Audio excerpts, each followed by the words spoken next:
if we're sort of talking about a marketeer who's worked for smaller businesses and startups, and they were going to work for a bigger business, then what do you think they should be doing differently to make a good job of it? I think you got to be prepared for the fact that in a corporate entity, things don't go the same way. You don't have the same access to senior managers. You don't have the same access to everybody that you need to make a decision on something.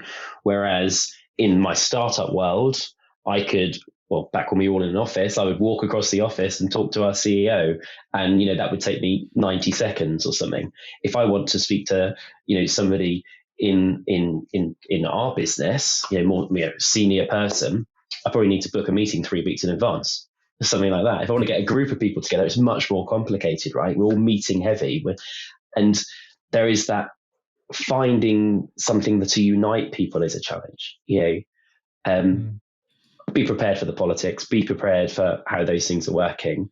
I don't think it's a move that people shouldn't make.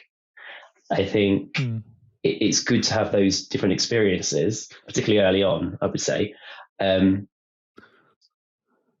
But I think it's definitely a different environment, much more structured, which can help. It depends on your personality, doesn't it, Matt? Really, it's if that suits you or not. And you make a good point there. You're talking about it's good to have those experiences, because I guess the point you're making is that then you can sort of get a feel for actually what suits you better as a person, because the two can be quite different things.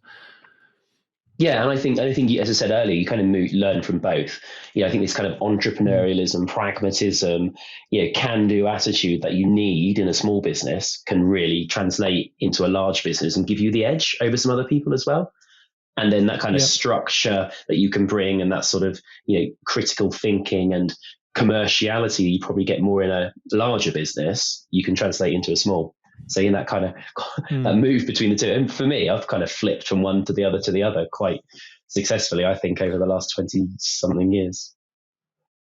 It's quite unusual to see, actually, I've got to admit.